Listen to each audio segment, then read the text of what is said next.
Hello everyone, the पाठशाला की NCERT series में आप सभी का स्वागत है। आज से हम शुरू करने जा रहे हैं जियोग्राफी मैराथन।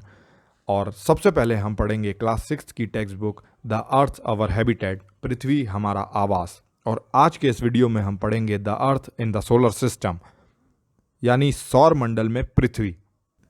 इस चैप्टर में सबसे पहले बात की गई है उन ऑब्जेक्ट्स या पिंडों की जो हमें सनसेट या सूरज डूबने के बाद आसमान में दिखाई पड़ते हैं। इन ऑब्जेक्ट्स या पिंडों में से कुछ ज़्यादा ब्राइट होते हैं, कुछ डिम होते हैं, कुछ फ्लिकर करते हैं यानी टिमटिमाते हैं, और कुछ सिर्फ शाइन करते हैं। इन ऑब्जेक्ट्स के अलावा एक और चीज़ हमें आसमान में दिखाई पड़ती है, विच इज़ द मून या चंद्रमा, जो कि हमें अलग अलग टाइम पर, अलग अलग पोजीशंस पर और अलग अलग शेप्स में दिखाई पड़ता है। मंथ में एक बार मून या चंद्रमा हमें पूरा दिखाई पड़ता है। इसे हम फुल मून या पूर्णिमा कहते हैं, और 15 दिनों के बाद हम चंद्रमा को बिल्कुल भी नहीं देख सकते, और इसे हम अमावस्या या न्यू मून नाइट कहते हैं। जो सन, मून और अदर शाइनिंग ऑब्जेक्ट्स हैं, यानी कि सूर्य, चंद्रमा और बाकी के ये पिंड, इन्हें सेलेस्टियल बॉडी या खगोलीय पिंड कहा जाता है। कुछ सेलेस्टियल बॉडीज ऐसी होती हैं जो काफ़ी बड़ी होती हैं और जो गैसेस से बनी होती हैं। इनमें खुद की अपनी हीट और लाइट होती है, जो ये लार्ज अमाउंट में या बड़ी मात्रा में एमिट करते हैं या छोड़ते हैं। ये सेलेस्टियल बॉडीज कहलाती हैं स्टार्स। जो हमारा सन है वो भी एक स्टार है। आसमान में दिखने वाले कई तारे हमारे सूरज की तरह ही हैं, लेकिन काफ़ी दूर होने की वजह से हम उनके लाइट और उनकी हीट को फील नहीं कर पाते हैं, और इसी वजह से वो बहुत छोटे भी दिखते हैं। इन सब के अलावा रात के समय नोटिस करने वाली एक और चीज़ है, इन तारों या स्टार्स के ग्रुप्स द्वारा बनाए गए कुछ वेरियस पैटर्न्स या कुछ तरह की आकृतियां। इसका एक एग्जाम्पल है उर्सा मेजर या बिग बियर। जैसा कि आप इमेज में देख सकते हैं, ये तारों से बनाया हुआ एक ऐसा पैटर्न है जिसमें आपको एक भालू नज़र आता है। इसके अलावा हम एक बहुत ही फेमस एग्जाम्पल भी ले सकते हैं जो हम बचपन से सभी सुनते आ रहे हैं, सप्तऋषि तारा मंडल, which is a group of 7 stars. आप इसे इजीली आसमान में देख सकते हैं। अगर हम पुराने समय की बात करें, जब दिशा या डायरेक्शन पता करने के लिए हमारे पास कोई सुविधा नहीं थी या किसी भी तरह का कोई डिवाइस नहीं था, तो उस समय तारों की हेल्प से ही दिशा का पता लगाया जाता था। नॉर्थ स्टार, जो कि नॉर्थ डायरेक्शन दिखाता है, जिसे हम पोल स्टार या ध्रुव तारा भी कहते हैं, इसकी हेल्प से ही पहले डायरेक्शन का पता लगाया जाता था। और सप्तऋषि तारामंडल की हेल्प से हम नॉर्थ स्टार या पोल स्टार का पता लगा सकते हैं। ये तो हुई बात स्टार्स की।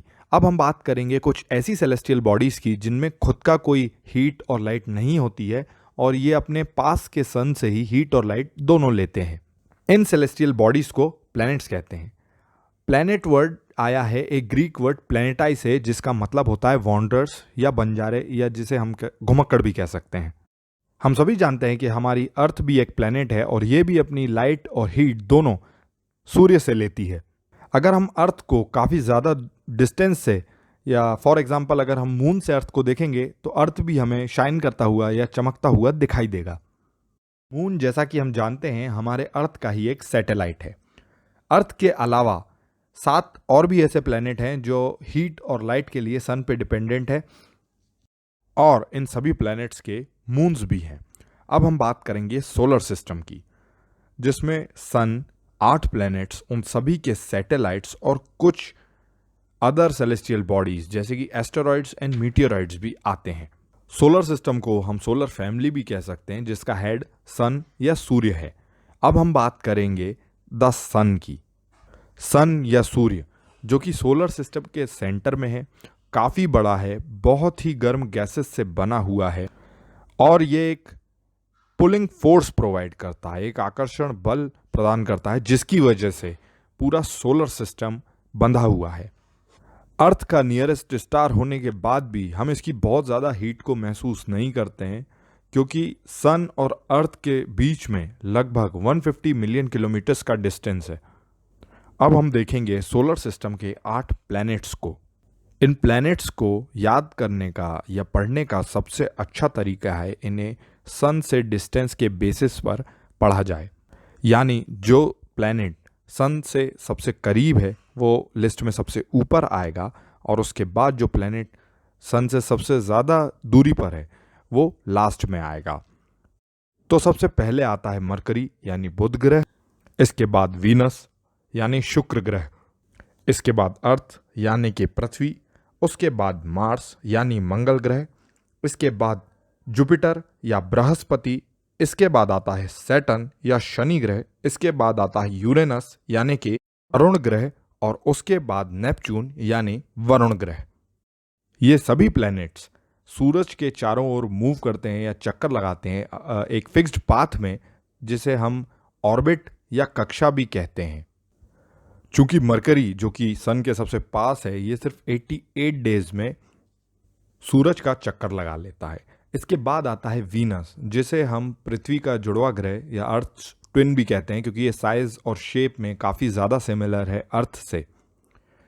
2006 में प्लूटो भी सोलर सिस्टम का ही एक पार्ट था, लेकिन इंटरनेशनल एस्ट्रोनॉमिकल यूनियन की एक मीटिंग में इसे ड्वार्फ प्लैनेट या बौने ग्रह का दर्जा दे दिया गया और इसे सोलर सिस्टम से बाहर कर दिया गया। अब हम बात करेंगे अर्थ की, जो कि सन से डिस्टेंस के बेसिस पर थर्ड और साइज के बेसिस पर फिफ्थ नंबर का प्लैनेट है। अर्थ एक परफेक्ट स्फीयर नहीं है, ये अपने पोल्स पर थोड़ा सा फ्लैट है या कह सकते हैं सपाट है, जिसकी वजह से इसका जो शेप है इसे जियोइड नाम दिया गया है। अर्थ एक यूनिक प्लैनेट है क्योंकि यहाँ लाइफ को सपोर्ट करने के लिए फेवरेबल कंडीशंस हैं। ये ना तो ज़्यादा ही गर्म है ना ही काफ़ी ज़्यादा ठंडा है। यहाँ पर वाटर है और एयर है और ऑक्सीजन जैसी गैसेज हैं जो लाइफ को सपोर्ट करती हैं। अर्थ का 2/3 पार्ट पानी है। अगर हम आउटर स्पेस से अर्थ को देखेंगे तो अर्थ हमें ब्लू दिखाई पड़ता है, इस वजह से इसे ब्लू प्लैनेट भी कहा जाता है। अर्थ का सिर्फ एक ही सैटेलाइट है जो है मून। सैटेलाइट्स वो सेलेस्टियल बॉडीज़ हैं जो कि प्लैनेट्स के अराउंड मूव करती हैं, सेम मैनर में जैसे कि प्लैनेट्स मूव करते हैं सन के अराउंड। इसके अलावा कुछ मैन मेड सैटेलाइट्स या कृत्रिम उपग्रह भी होते हैं जो कि छोड़े जाते हैं इंफॉर्मेशन गैदर करने के लिए या ब्रह्मांड के बारे में जानकारी इकट्ठा करने के लिए। इन मैन मेड सैटेलाइट्स के कुछ एग्जांपल्स हैं IRS, एडुसेट, इनसेट, जो कि इस चैप्टर में दिए गए हैं। ये काफ़ी पुराने एग्जांपल्स हैं, आप नए एग्जांपल्स ऑनलाइन सर्च कर सकते हैं। अगर हम मून या चंद्रमा की बात करें तो ये साइज में अर्थ से काफ़ी छोटा है। इसका जो डायमीटर या व्यास है वो अर्थ के डायमीटर या व्यास से 1/4 है या 1/4 है। मून के बड़ा दिखने का सिर्फ एक ही कारण है, इसकी अर्थ से दूरी, जो कि इतनी ज़्यादा नहीं है जब हम कंपेयर करें दूसरे प्लैनेट से। अर्थ की मून से दूरी 3,84,400 किलोमीटर्स है। अर्थ का एक चक्कर लगाने में मून को लगभग 27 डेज लगते हैं और इतना ही टाइम उसे अपने एक्सिस पर भी रोटेट करने में लगता है या अपनी अक्ष पर घूर्णन करने में लगता है, और इसी वजह से हम मून का सिर्फ एक साइड ही देख पाते हैं। मून पर लाइफ को सपोर्ट करने के लिए कोई भी फेवरेबल कंडीशंस नहीं है, लेकिन मून पर माउंटेन्स, डिप्रेशंस और प्लेन्स ज़रूर हैं, यानी कि इस पर गड्ढे और पहाड़ हैं, जिसकी वजह से इस पे कई तरह की शैडो फॉर्म होती है या परछाइयाँ दिखाई देती हैं। अब हम बात करेंगे एस्टेरॉइड्स की। प्लैनेट्स और सैटेलाइट्स के अलावा सूरज के चक्कर लगाने वाले टाइनी बॉडीज़ या छोटे पिंडों को एस्टेरॉइड्स कहा जाता है। एस्टेरॉइड्स जो हैं वो मार्स और जुपिटर यानी मंगल और बृहस्पति ग्रह के बीच में पाए जाते हैं। इनका एक बेल्ट हमें देखने को मिलता है। साइंटिस्ट का मानना है कि काफ़ी साल पहले एक्सप्लोड हो चुके प्लैनेट्स या कहें विस्फोटित हो चुके ग्रह के पार्ट्स या जो अवशेष बचे हुए हैं उन्हें ही एस्टेरॉइड्स कहा गया है। अब हम बात करेंगे मेटियोरॉइड्स की। चट्टानों के वो छोटे टुकड़े जो सूरज के चारों तरफ घूमते हैं उन्हें मीटियोरॉइड्स कहते हैं। कई बार जब ये अर्थ पर गिर रहे होते हैं तो फ्रिक्शन की वजह से ये बहुत ज़्यादा हीटअप हो जाते हैं और इनमें आग लग जाती है, जिनकी वजह से हमें एक लाइट देखने को मिलती है। या कई बार जब ये सीधे आकर अर्थ पर गिरते हैं तो हमें काफ़ी बड़े गड्ढे या खाई देखने को मिलती है। इसके बाद बात की गई है आसमान में दिखाई देने वाले लाखों तारों के क्लस्टर या झुंड की, जो कि एक चमकते हुए पाथ या रास्ते की तरह दिखाई पड़ता है, जिसे नाम दिया गया है मिल्की वे गैलेक्सी। हमारा सोलर सिस्टम इसी मिल्की वे गैलेक्सी का एक पार्ट है। एंशियंट इंडिया या प्राचीन भारत में इसे एक आसमान में बहने वाली लाइट की नदी की तरह देखा गया और इसे नाम दिया गया आकाशगंगा। एक गैलेक्सी या आकाशगंगा लाखों करोड़ों स्टार्स या तारों और धूल और गैसेस से बने बादलों का बहुत बड़ा सिस्टम है। और ऐसी लाखों गैलेक्सीज या आकाशगंगाएं हैं जो इस यूनिवर्स या ब्रह्मांड को बनाती हैं। इसलिए हमारे लिए ये बहुत ज़्यादा डिफ़िकल्ट है ये इमेजिन करना कि यूनिवर्स या ब्रह्मांड कितना बड़ा है।